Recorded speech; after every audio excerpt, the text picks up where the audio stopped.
بیوی، جس بیوی کے زیورات کے لیے اس نے سود اور بیاج کا دھندا بھی کیا تھا، اس نے حرام کاروبار بھی کیا تھا، اور اپنی بیوی کے کان اور ناک اور ہاتھوں کو زیورات سے بھر دیا تھا، آج وہ بیوی بیٹھ کر کے رو رہی ہے اور ایک بار بھی اپنے شوہر سے یہ نہیں کہہ رہی ہے کہ میں آپ کی قبر میں آپ کی مدد کرنے آؤں گی۔ وہ آنسو تو بہا رہی ہے مگر آپ کی قبر میں آپ کے کوئی کام نہیں آ رہی ہے۔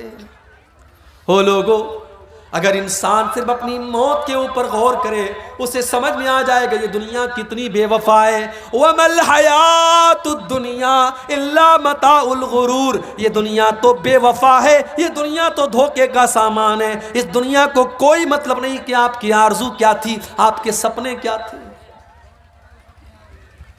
آج کل تو جوان موتیں ہو رہی ہیں۔ پہلے یہ تھا کہ صاحب آدمی 60 سال کا ہوا، 70 سال کا ہوا تب موت ہوتی تھی، اب تو موت تو ہمیشہ اپنے ٹائم پر ہی آتی ہے۔ ہم کو لگتا ہے کہ 60 سال میں آدمی مر گیا، 50 سال کی عمر میں آدمی مر گیا، موت تو اپنے ٹائم پر آئی ہے۔ اس وقت جوان موتیں بہت ہو رہی ہیں، کسی کو کینسر ہو گیا، کسی کو ڈینگو ہو گیا، کوئی ایکسیڈنٹ میں مر گیا۔ الہ آباد کی سرزمین ہمارے یوپی کے اندر ہے، ڈاکٹر محسن نام کا ایک نوجوان لڑکا، ہٹا کٹا خوبصورت لڑکا، 1 سال پہلے مجھے جلسے میں ملتا ہے، میں منع کرتا ہوں پھر بھی میرے ساتھ سیلفی لیتا ہے، اپنا موبائل نمبر مجھے دیتا ہے، مجھ سے کانٹیکٹ میں رہتا ہے، قوم کی خدمت کرنے کا جذبہ بھی اس کے اندر ہے۔ 1 سال کا پیریڈ بھی نہیں گزرا، فیس بک کے اوپر پوسٹ آتی ہے ڈاکٹر محسن کی، مجھے ڈینگو ہو گیا ہے، میرے حق میں دعا کریں۔ 3 دن کے بعد میسج آتا ہے ڈاکٹر محسن کا انتقال ہو گیا، اس کی مغفرت کی دعا کریں۔ ڈاکٹر محسن نے کیا سوچا ہوگا میں اس جوانی کی عالم میں، جبکہ ابھی تو میری شادی بھی نہیں ہوئی، میرے ماں باپ نے میری شادی کا سپنا دیکھا تھا، میرا رشتہ طے ہوا تھا، میں کسی کا داماد بننے والا تھا، کیا ڈاکٹر محسن نے یہ سوچا تھا کہ آج میں موت کے گھاٹ اتر جاؤں گا اور شادی کا دن بھی میں نہیں دیکھ پاؤں گا، میں دنیا سے اسی حال میں چلا جاؤں گا۔ میرے نوجوان ساتھیوں، یہ موت آپ سے پوچھ کر کے تو نہیں آئے گی، اس موت کو اس سے کوئی مطلب نہیں کہ آپ کے کون کون سے سپنے ہیں اور آپ کے کون کون سے ارادے ہیں، یہ موت آئے گی اور آپ کو آپ کے اپنوں سے جدا کر دے گی۔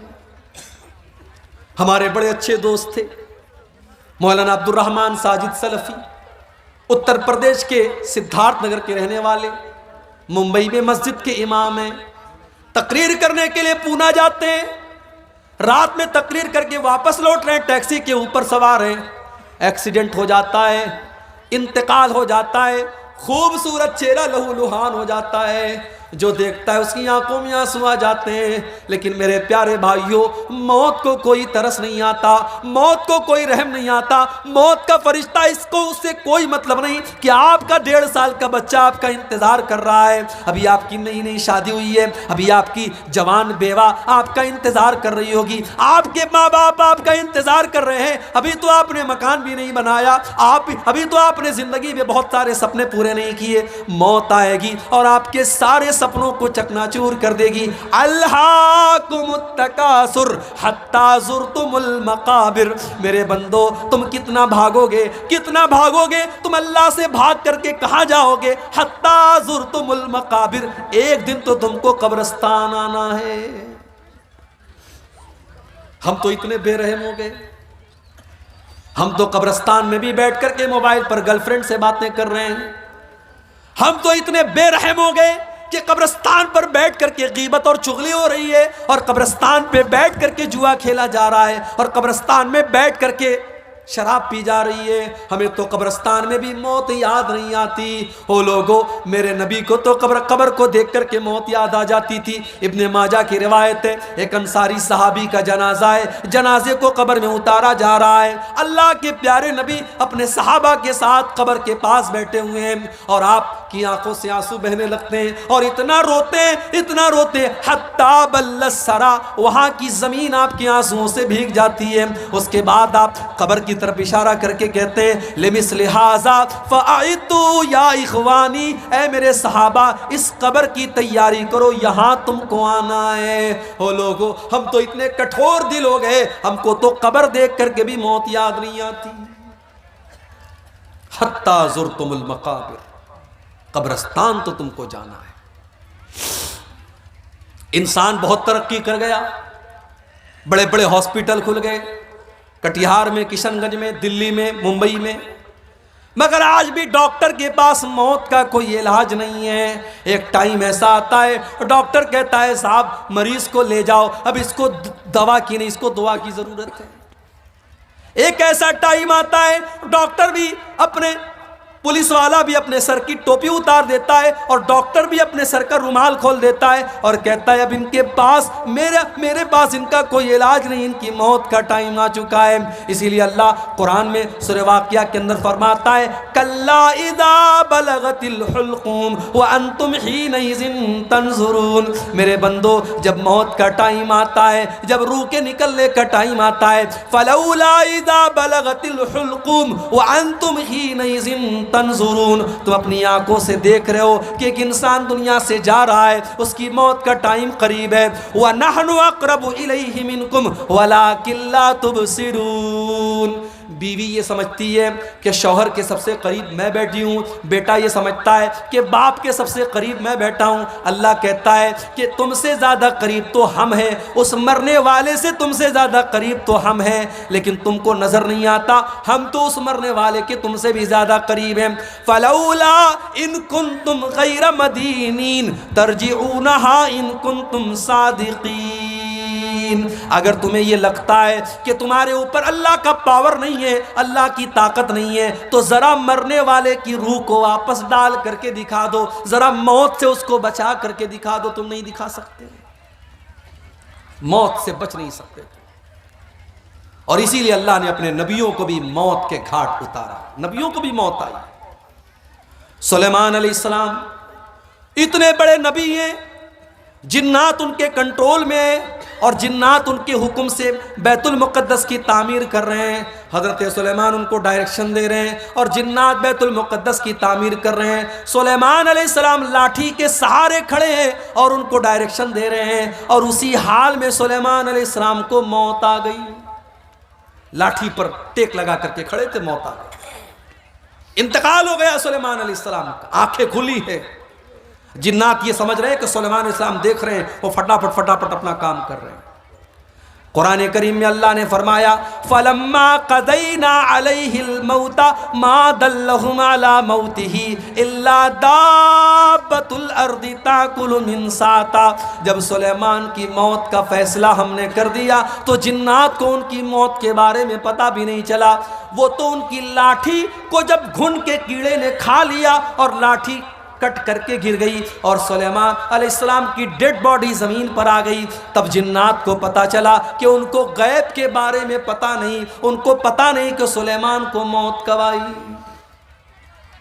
سلیمان علیہ السلام کو بھی موت آئی، اور نبیوں کے سردار اور ہماری اور آپ کے پیارے نبی اور آخری نبی جناب محمد الرسول اللہ صلی اللہ علیہ وسلم کو بھی موت آئی۔ ربیع الاول کی 12 تاریخ تھی، سوموار کا دن تھا، اللہ کے نبی کئی دن سے بیمار چل رہے تھے، فجر کی نماز کا ٹائم ہے، اللہ کے نبی کو تھوڑی طبیعت بہتر محسوس ہوئی، آپ نے اپنے کمرے کا دروازے، اپنے کمرے کا پردہ ہٹایا، سامنے فجر کی نماز ہو رہی ہے، ابو بکر صدیق نماز پڑھا رہے ہیں اور پیچھے صحابہ نماز پڑھ رہے ہیں۔ نبی اکرم نے اپنے صحابہ کو نماز پڑھتے ہوئے دیکھا، آپ کے چہرے پر مسکراہٹ پھیل گئی، آپ کو لگا میرا مشن کامیاب ہے، میری محنت کامیاب ہے، میرے صحابہ میرے بعد بھی نماز کو قائم رکھیں گے۔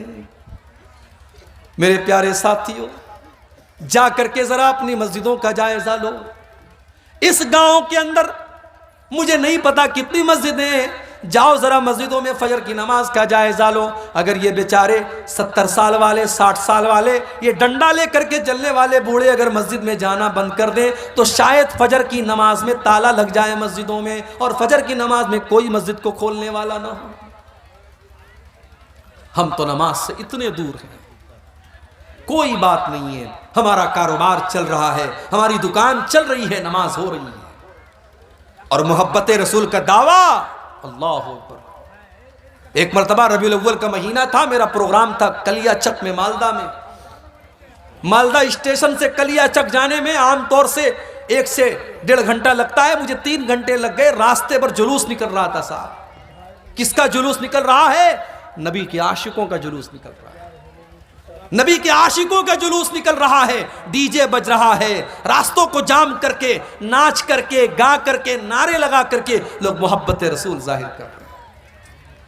جس کو نبی سے محبت ہوگی وہ جلوس نہیں نکالے گا, وہ ناچ گانا نہیں کرے گا, وہ ڈی جے نہیں بجائے گا, وہ میوزک نہیں بجائے گا. جس کو نبی سے محبت ہوگی وہ نماز قائم کرے گا, کیونکہ نبی کو نماز سے بڑی محبت تھی. اللہ کے نبی فرماتے ہیں جو علت قرۃ عینی فی الصلاۃ, نماز میری آنکھوں کی ٹھنڈک ہے. نماز کا ٹائم ہوتا تھا, اللہ کے نبی حضرت بلال سے کہتے تھے یا بلال ارحنا بالصلاۃ, اے بلال جلدی سے نماز کھڑی کرو اور مجھے میرے دل کو سکون پہنچاؤ.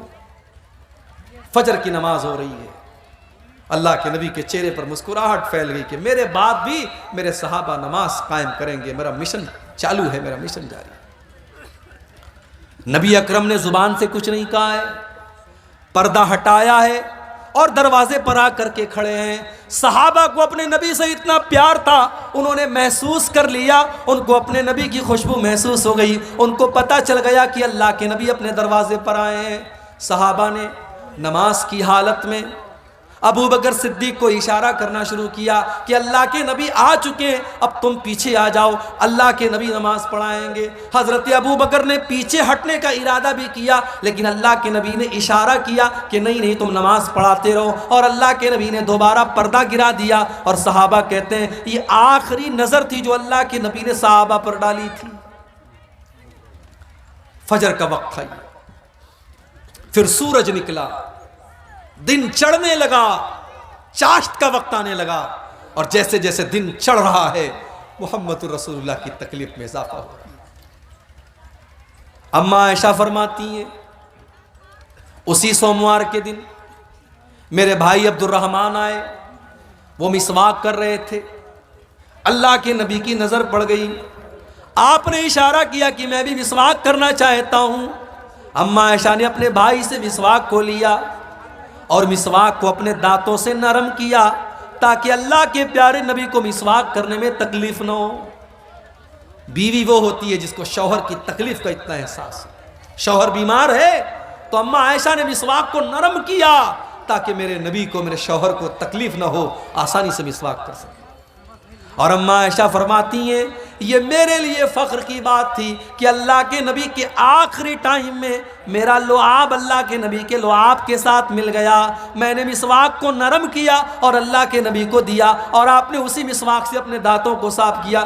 اسی لیے علماء کہتے ہیں اگر کسی کو یہ احساس ہو کہ میرا آخری ٹائم ہے تو آخری ٹائم میں مسواک کرنا چاہیے, یہ بھی اللہ کے رسول کی سنت ہے. مسواک کیا آپ نے, بے چینی بڑھنے لگی.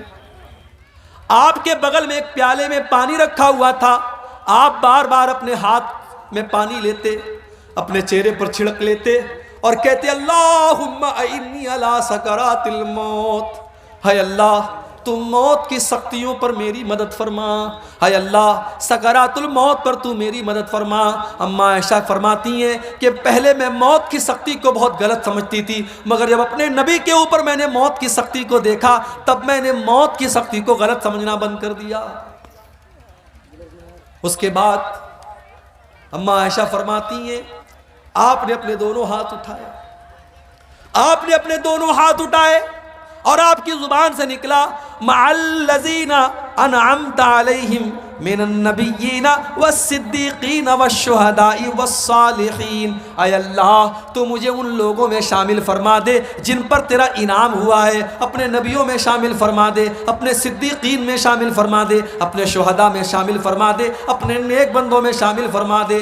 اللہم الحقنی بالرفیق الاعلی، آپ نے فرمایا اے اللہ تو اپنے بہترین بندوں میں مجھ کو شامل فرما دے۔ اتنا کہتے ہوئے اللہ کے نبی نے ہاتھ اٹھایا اور پھر دھیرے دھیرے آپ کا ہاتھ زمین پر آ گیا اور آپ کی روح آپ کے بدن سے نکل گئی اور آپ اس دار فانی کو چھوڑ کر چلے گئے۔ نبی اکرم کو بھی موت آئی۔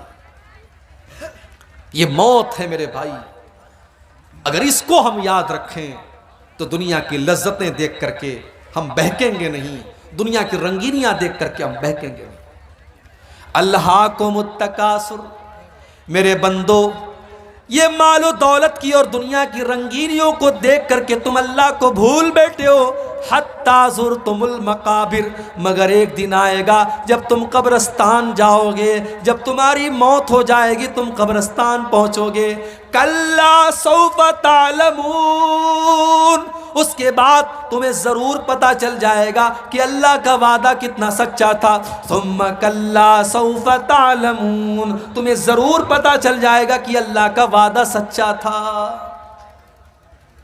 بندے کو قبر میں دفنایا گیا، اللہ کے نبی فرماتے ہیں دفنا کر کے جب واپس جانے لگتے ہیں تو مردے کو فوراً دوبارہ اس کی روح کو لوٹایا جاتا ہے، دوبارہ اس کے اندر زندگی ڈالی جاتی ہے اور وہ دفنا کر کے جانے والوں کے جوتوں کی آواز کو بھی سنتا ہے اور دو فرشتے اس کے پاس آتے ہیں، ایک کا نام منکر ہے، ایک کا نام نکیر ہے۔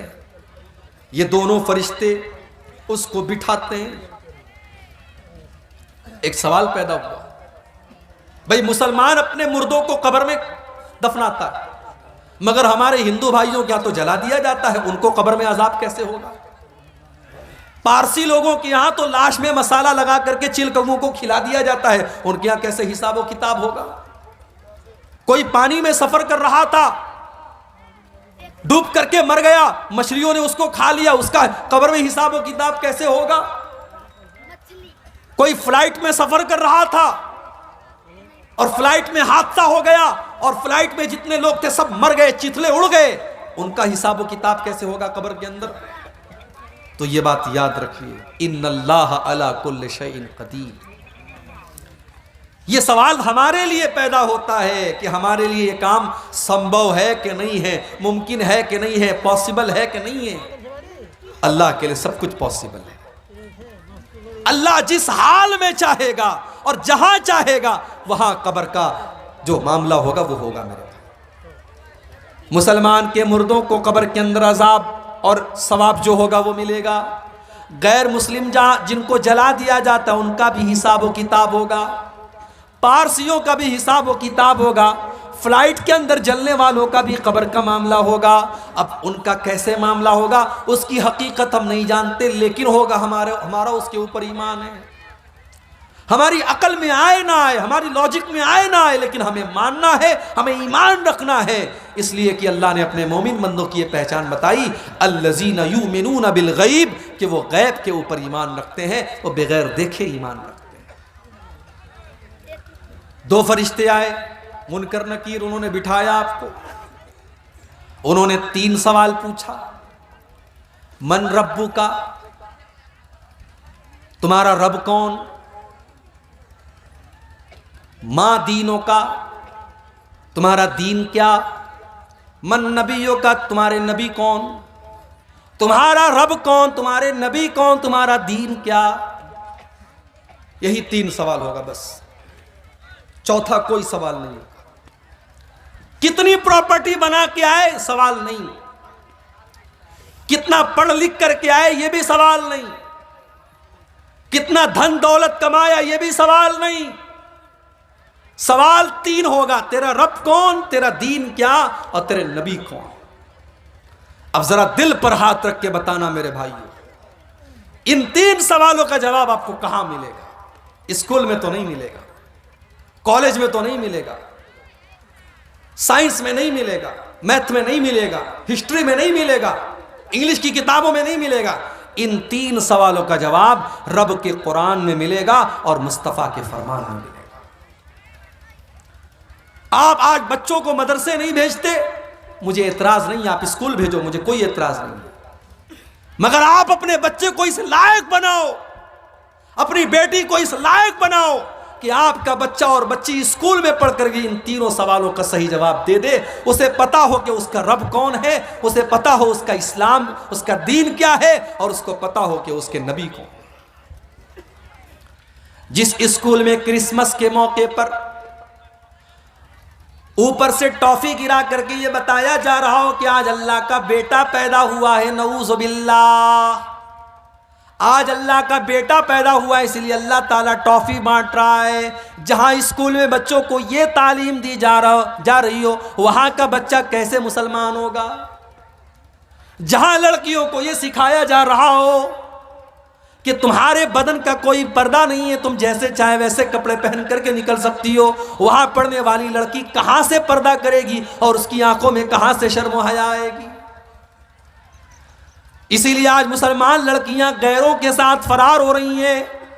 نام تھا سلمہ بانو، نام تھا عائشہ بانو، اس نے نام رکھ لیا سنگیتا دیوی، سیتا دیوی، اس نے مذہب بھی تبدیل کر لیا، اس نے مرتد بھی ہو گئی۔ وہ کتنی مثالیں موجود ہیں۔ آفتاب اور شردا کی کہانی تو بہت میڈیا والوں نے چلائی، مگر اس جیسی لاکھوں کہانیاں جہاں مسلمان لڑکیوں کو باقاعدہ جال میں پھنسایا گیا اور ان کو مرتد بنایا گیا اور مار کر کے عزت لوٹ کر کے ختم کر دیا گیا، ان کہانیوں کو کوئی میڈیا والا چلانے کو تیار نہیں ہے۔ اور آج تو میڈیا والوں کو بھی خریدا جا رہا ہے۔ اس ملک میں ایک چینل تھا، نیوز چینل، جو تھوڑی بہت سچائی دکھاتا تھا، اس کو بھی بہت بڑے لوگوں نے خرید لیا۔ یہ الگ بات ہے کہ ایک ایسا بھی جرنلسٹ تھا، ایک ایسا بھی پترکار تھا، صحافی تھا، وہ نہیں بکا، اس نے کہا میں این ڈی ٹی وی سے استعفیٰ دے دوں گا، مگر میں جھوٹ کا ساتھ نہیں دے سکتا۔ اللہ ایسے پترکاروں اور ایسے جرنلسٹ کی حفاظت کرے اور انہیں اور سچ بولنے کی توفیق عطا فرمائے۔ میرے بھائیوں، آپ سوچئے کہ آج ہماری بیٹیوں کے پاس دین کی تعلیم نہیں ہے، انہیں ایمان کی اہمیت نہیں پتا، اور قبر میں یہی 3 سوال پوچھا جائے گا، تیرا رب کون ہے، تیرے نبی کون ہے، تیرا دین کیا ہے۔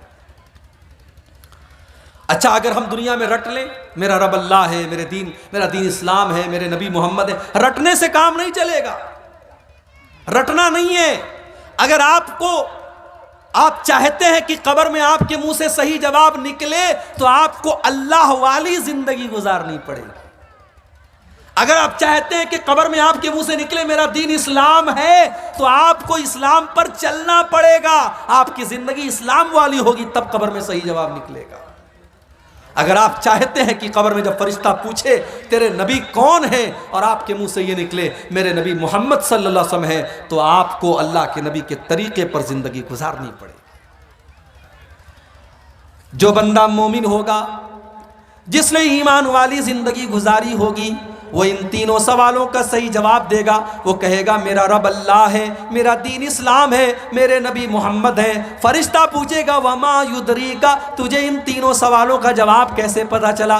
بندہ کہے گا قرأت کتاب اللہ، میں نے قرآن کو پڑھا تھا، میں نے حدیثوں کو پڑھا تھا، میں نے اللہ اور اس کے رسول کی باتوں کو پڑھا تھا۔ آج کون پڑھتا ہے؟ کون پڑھتا ہے قرآن کو آج؟ پہلے تو بوڑھی عورتیں گھر میں رہتی تھی، وہ بیچاری صبح صبح قرآن پڑھتی تھی، اب تو وہ بوڑھیاں بھی ختم ہو گئی۔ اب کی تو عورتیں وہ ہیں کہ صبح کو وہ اٹھتی ہیں تو موبائل پر سیریل دیکھتی ہیں، پہلے رات کو بستر پہ سونے لگتی ہے تو سیریل دیکھتی ہیں۔ نوجوان کو گانا سننے سے فرصت نہیں، بڈھوں کو گانا سننے سے فرصت نہیں۔ آج ہمارے گھروں میں قرآن کون پڑھتا ہے؟ میرے بھائی اپنے دل پر ہاتھ رکھ کر کے بتاؤ کہ آخری ٹائم آپ نے قرآن کو کب پڑھا؟ ہم نے قرآن کے ساتھ بہت ناانصافی کی ہے، اور کل قیامت کے دن اللہ کے نبی ہمارا گریبان پکڑیں گے، اور اللہ کے نبی قیامت کے دن اللہ کی بارگاہ میں کہیں گے وقال الرسول یا رب ان قوم اتخذوا هذا القرآن مہجورا۔ اللہ کے رسول کہیں گے اے اللہ میری اس قوم نے قرآن کو چھوڑ دیا تھا، قرآن کو چھوڑ دیا تھا۔ قبر میں 3 سوالوں کا جواب دینے والا کہے گا میں نے قرآن کو پڑھا تھا، اور جو انسان کافر تھا، منافق تھا، اسلام پر نہیں چلتا تھا، اس کے منہ سے صحیح جواب نہیں نکلے گا، وہ چاہ کر کے بھی صحیح جواب نہیں دے پائے گا، اس کے منہ سے بس ایک ہی جواب نکلے گا، ہاں ہاں لا ادری، ہائے ہائے میں نہیں جانتا۔ فرشتہ کہے گا تو نہیں جانتا اس لیے کہ ما دریت وما تلیتا، نہ تو نے علم حاصل کیا، نہ تو نے قرآن پڑھا، نہ تو نے حدیث پڑھی، نہ تو نے علماء سے علم حاصل کیا، نہ تو مدرسے گیا، نہ تو نے علماء سے سیکھا، نہ تو نے علم حاصل کیا، نہ تو نے خود پڑھنے کی کوشش کی۔ تو اللہ نے فرمایا کلا سوف تعلمون، ان قریب تم جان جاؤ، ثم کلا سوف تعلمون، تم ضرور جان جاؤ گے اپنی حقیقت کو۔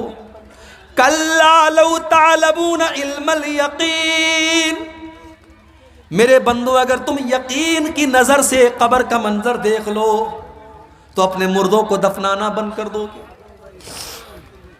اگر قبر کے اندر جو عذاب ہو رہا ہے، اگر وہ عذاب ہماری آنکھوں کے سامنے آ جائے میرے بھائی، تو کوئی اپنے باپ کو قبرستان لے کے نہیں جائے گا، کوئی اپنے بیٹے کو قبرستان لے کے نہیں جائے گا۔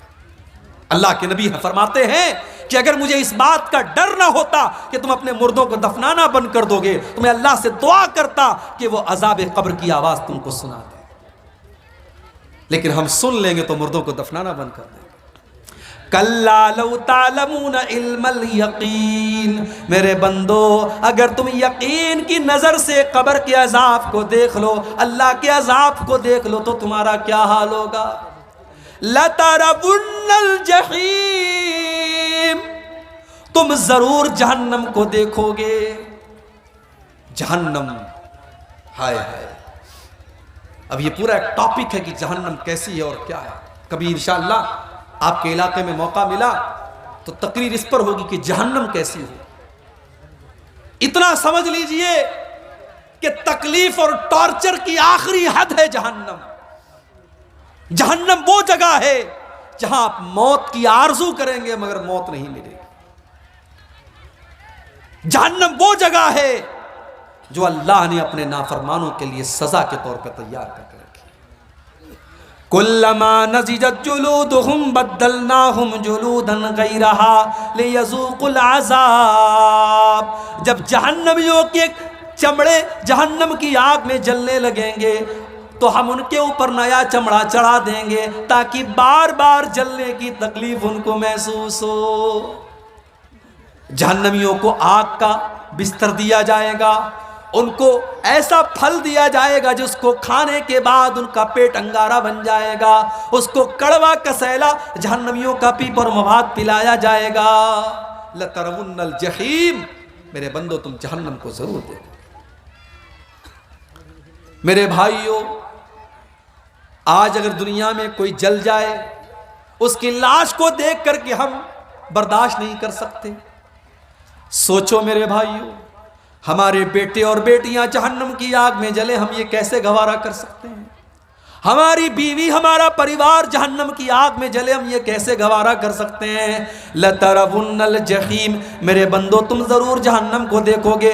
ثُمَّ لَتَرَوُنَّهَا عَيْنَ الْيَقِينَ، تم یقین کی نظروں سے جہنم کو دیکھو گے۔ ثُمَّ لَتُسْأَلُنَّ يَوْمَئِذٍ عَنِ النَّعِيمِ، اور دنیا میں ہم نے جو نعمتیں دی ہیں ان نعمتوں کا تم کو قیامت کے دن حساب دینا پڑے گا۔ ایک واقعہ سنا کر کے بات ختم کر رہا ہوں، رات کافی ہو رہی ہے۔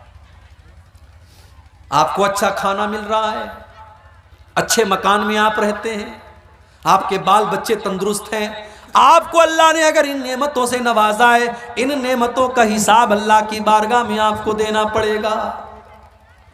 صحیح ابن حبان کی روایت ہے، ایک دن حضرت عمر فاروق اپنے گھر سے نکلے، دوپہر کا ٹائم تھا، گھر سے نکلے، راستے میں ابو بکر صدیق سے ملاقات ہوئی۔ ابو بکر صدیق نے پوچھا کہ اے عمر کیا بات ہے، دوپہر میں کیوں نکلے ہو؟ حضرت عمر نے سچ بات بتا دی، کہا کہ ما اخرجنی الا الجوع، اے ابو بکر کیا بتاؤں، بہت تیز بھوک لگی ہے، کئی دنوں سے کھانا نہیں کھایا ہے، میں بھوک سے پریشان ہو کر کے نکلا ہوں۔ حضرت ابو بکر صدیق نے کہا اللہ کی قسم، جس وجہ سے تم نکلے ہو اسی وجہ سے میں نکلا ہوں، میں نے بھی کئی دن سے کھانا نہیں کھایا ہے، میں بھی بھوک سے پریشان ہو کر کے نکلا۔ تھوڑی دیر کے بعد اللہ کے پیارے نبی نکلے، دیکھا کہ ابو بکر موجود ہے، عمر موجود ہے۔ اے ابو بکر، اے عمر، کیا بات ہے، اتنی دوپہر میں کیوں نکلے ہو؟ دونوں نے کہا کہ اے اللہ کے نبی، ہم بھوک سے پریشان ہو کر کے نکلے۔ آپ نے فرمایا اے ابو بکر، اے عمر، واللہ ما اخرجنی الا الجوع، میں بھی بھوک سے پریشان ہو کر کے نکلا ہوں۔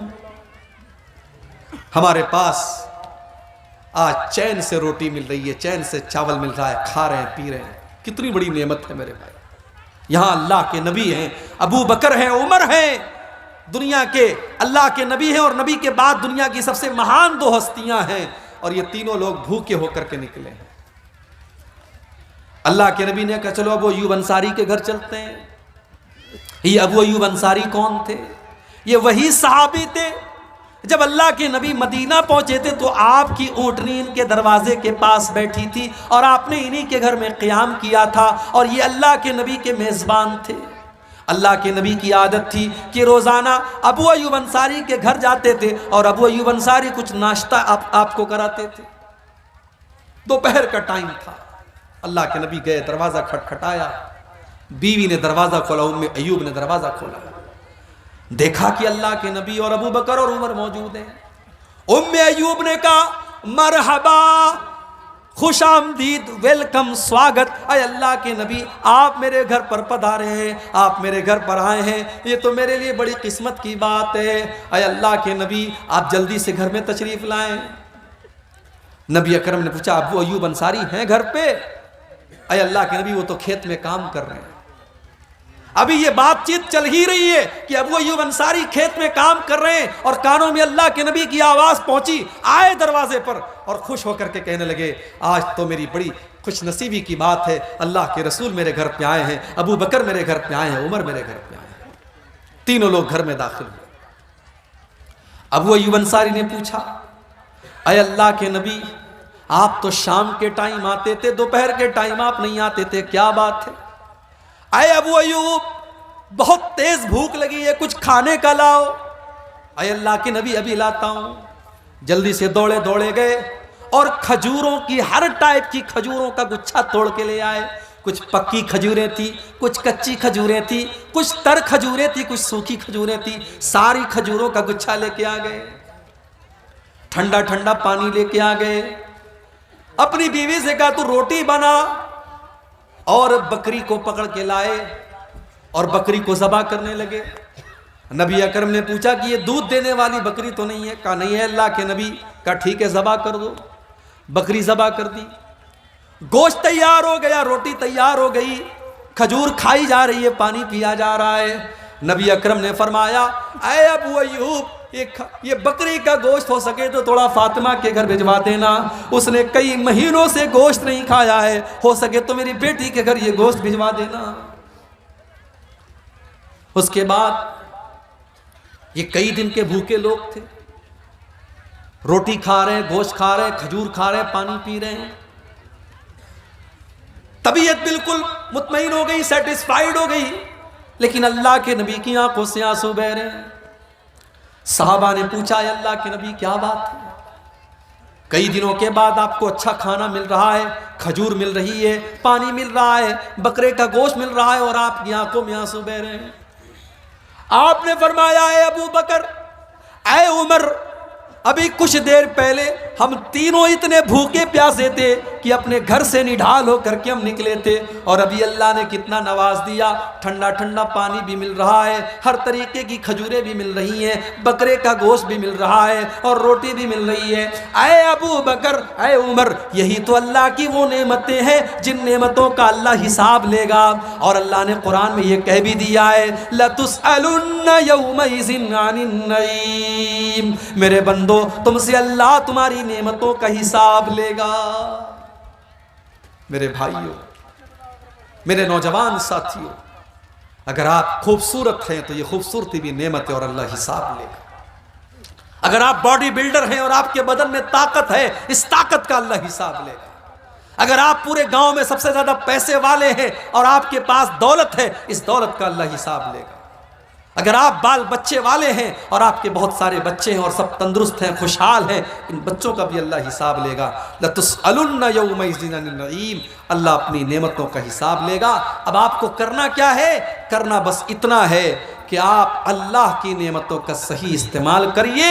اللہ نے جو نعمت بھی آپ کو دی ہے، چاہے وہ علم کی شکل میں ہو، وہ دولت کی شکل میں ہو، وہ طاقت کی شکل میں ہو، حکومت کی شکل میں ہو، آپ اس نعمت کا صحیح استعمال کیجئے، اس کو ایسی جگہ استعمال کیجئے جہاں اللہ راضی ہوتا ہو۔ انشاءاللہ اللہ آپ کو اس کا بہتر بدلہ دے گا۔